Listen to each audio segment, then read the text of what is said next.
चंद्रशेखर, आप तो अकेले रह गए, भागीदारी मोर्चा तो ऐसा लग रहा है छिन्न भिन्न हो गया, अब तो कुछ बचा ही नहीं है। आप क्या करेंगे अब अकेले?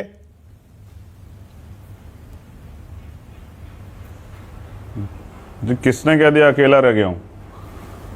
मैं तो अपने संगठन के भरोसे चुनाव में उतरा हूं और मैं तो कभी उस गठबंधन का हिस्सा था ही नहीं। क्या आपके पास मेरा कोई ऑफिशियल स्टेटमेंट है?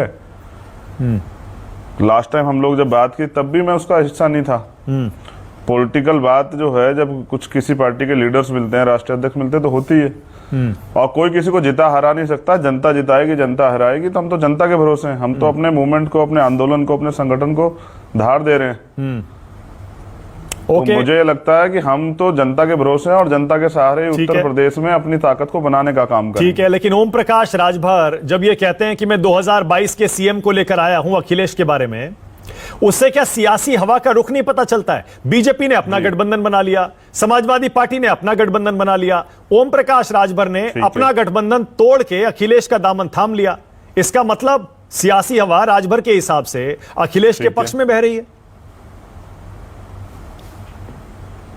ठीक है, और ये राजभर जी ने और बाकी सब लोगों ने तय कर दिया, तो फिर अब वो चुनाव की तो जरूरत ही नहीं है।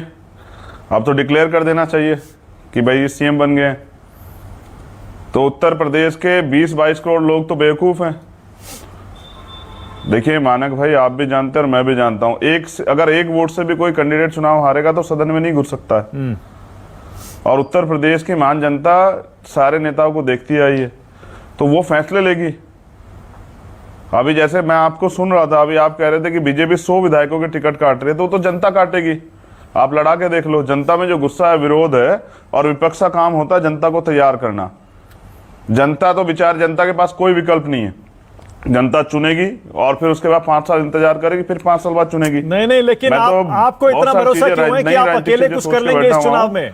मैं यही तो कह रहा हूं, छोटे छोटे दल सारे बड़े बड़े दलों के साथ गठबंधन कर रहे हैं। आप कह रहे हैं कि हम अपनी पार्टी के सहारे हैं।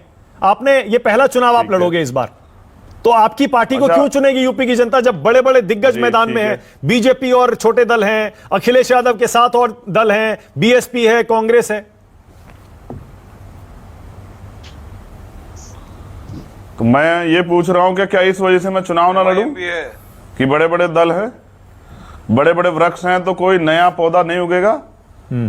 क्या मैं अपने लोगों के हक की बात ना करूं? और इन बड़े बड़े दरख्तों के होते तो हमारे लोगों पे अत्याचार होते हैं। और नौजवान बेरोजगार किसके उसमें? इस विपक्ष का क्या फायदा? 49,000 शिक्षक भर्ती में आज तक न्याय नहीं मिला। कहां है विपक्ष? विपक्ष को सिर्फ चुनाव लड़ना। और आप ये कह रहे हैं क्या इस वजह से? मैं तो भारत की राजनीति को जानता हूं। एक सीट वाला एक विधायक जो बना था निर्दलीय, वो मुख्यमंत्री बना है। नहीं बनाओ तो आप बता दीजिए। सही कह रहे हैं आप। मैं अपनी तकदीर के फैसले भाग्य और भगवान के भरोसे छोड़ के नहीं बैठा हूं। मैं तो मेहनत करूंगा और जनता को तैयार करूंगा, और मेरा काम है तैयार करना। बिल्कुल ठीक है, तो मैं अपना काम कर रहा हूं और मैं दरख्तों की से नहीं डरता हूं सर। इन बड़े बड़े दलों से नहीं डरता हूं। यही तो नकारे हैं जनता ने। आप बताएं ना क्यों नकारे हैं? भाई सबकी सरकारें रही हैं, जितने भी दल हैं नकारे हैं ना, तभी तो हमारे जैसे लोग आके खड़े हुए हैं। और यहाँ तो इतिहास है ना, बहुत सारे ऐसे लोग हैं जिन्होंने अपनी मेहनत के बलबूते काम अपना हासिल किया, अपने रास्ते खोले। तो क्या आप ये कह रहे हैं आप अकेले लड़ेंगे? मेरा सवाल पूछने का मकसद यही था। क्या आप कह रहे हैं कि आप अकेले लड़ेंगे या आप भी किसी बड़े दल के साथ गठबंधन में जा सकते हैं? क्योंकि अब राजभर जी ने भी अपना रास्ता चुन लिया, उनको भी लगता है बड़े दल के साथ जाना बेहतर है, अकेले कुछ नहीं कर पाएंगे, इसीलिए उन्होंने ओवैसी का ये भागीदारी गठबंधन छोड़ दिया, भागीदारी मोर्चा। नहीं, आप मुझे मानक भाई, आप मुझे सवाल नहीं पूछ रहे, आप मुझे आईना दिखा रहे हैं। और आप मुझे नजरअंदाज कर रहे हैं ये बता के कि नौजवान उत्तर प्रदेश के युवा कुछ नहीं कर सकते हैं। और आप मुझे ये भी बता रहे हैं कि नए दल सियासत में ना आए, पुराने लोगों के भरोसे रहे। नहीं, बिल्कुल जो राजनीति करते आ रहे हैं, चुनाव से पहले खूब एक दूसरे को उल्टी सी बातें कहते हैं, आरोप लगाते हैं, और चुनाव के बाद एक ही प्लेट में या एक ही कमरे में बैठ के खाना खा लेते हैं। देखिए बुरा मत मानिए, मैं अपना काम कर रहा हूं। और मैं आपको ये भी बता दूं, अगर मुझे प्रायोरिटी पे किससे गठबंधन की बात करनी होगी ना, वैसे तो हमारी पार्टी का संगठन तय करेगा, तो मैं सबसे पहले बहुजन समाज पार्टी से बात करूंगा कि हमारा गठबंधन हो।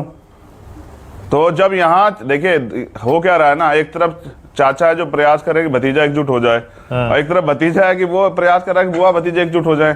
तो मेरा प्रयास तो है कि मैं तो चाहता हूँ कि बहन जी प्राइम मिनिस्टर बने। तो मेरा तो पहला प्रयास ये है कि अगर गठबंधन की बात है तो बहुजन समाज पार्टी से हो, जिस दल में हमने इतने दिन काम किया। भाई बुआ जब चाचा भतीजे एक हो सकते, तो क्या बुआ भतीजे नहीं हो सकते हैं? हाँ। और रही बात उसकी, तो बाकी मैं अपनी मेहनत के भरोसे हूँ, अपने संगठन के भरोसे हूँ। भीम आर्मी का एक एक कार्यकर्ता काम करता है, उसके भरोसे हूँ। आजाद समाज पार्टी का एक एक कार्यकर्ता काम करता है, उनके भरोसे हूँ। और भरोसे हूँ युवाओं के, महिलाओं के, मजदूरों के, किसानों के, नौजवानों के, कि हमें अपनी लड़ाई को आगे बढ़ाना है। सिर्फ चुनाव लड़ना विपक्ष नहीं होता है। राजनीतिक दल बनाने का मतलब ये नहीं कि चुनाव लड़े, ठीक है, ये तो सब कर रहे हैं। हम तो आप समझे, जो विधायक काम नहीं करेगा उसके क्षेत्र में उसकी जनता कहां जाएगी? हम तो लोगों को तैयार कर रहे हैं, ठीक है, दलित, पिछड़े, माइनॉरिटी के लोगों के लिए उनके अंदर राजनीतिक चेतना जागरूक कर रहे हैं कि वो अपने अधिकारों की लड़ाई लड़े और भरोसे ना बैठे किसी के। ये सरकारें आती जाती रहती है, हमेशा झूठ बोलते हैं। मेरा एक सवाल है आपसे, मानक भाई, जो सरकारें तमाम वादा करती हैं, हम ये करेंगे, हम वो करेंगे, नौकरी देंगे, रोजगार देंगे, लोन माफ कर देंगे, ये करेंगे, क्या चुनाव के बाद उनके लिए उन पे कोई दबाव है कि वो अपने वादे पूरे करें? क्या जनता किसके पास जाए? चुनाव के बाद तो सब जीरो हो जाता है। ना करे कौन पूछेगा? क्या जवाबदेही है राजनीतिक दलों की? तो जिनका चरित्र ही नहीं राजनीतिक दलों का, उनके लिए मैं क्यों बात करूं? मैं तो अपने लिए बात करूंगा, ठीक है, कि मैं जो कहूंगा उसको करके दिखाऊंगा, ठीक है। बहुत बढ़िया, विचारधारा जुड़ा व्यक्ति हूँ। राजनीतिक दल से अगर गठबंधन होगा, काशीराम साहब कहते थे कि भाई मैं किसी दूसरे की हैसियत बना के अपनी क्यों खत्म करूं? मैं तो अपनी हैसियत के साथ जाऊंगा, अपने अधिकारों के साथ जाऊंगा, अपने मुद्दों के साथ जाऊंगा, और जाऊंगा जब तो आपको बता के जाऊंगा भाई। ठीक है, बहुत बढ़िया। चंद्रशेखर आजाद, इतनी बेबाकी से, इतनी ईमानदारी से दिल की बात, राष्ट्र की बात में कहने के लिए आपका शुक्रिया। मुझे पता है आपको आगे कार्यक्रम में जाना है। थैंक यू सो मच, आपने टाइम निकाला। चंद्रशेखर आजाद भी कह रहे हैं अगर गठबंधन करना होगा मायावती की बीएसपी से करेंगे, क्योंकि हम उस पार्टी में रह भी चुके हैं।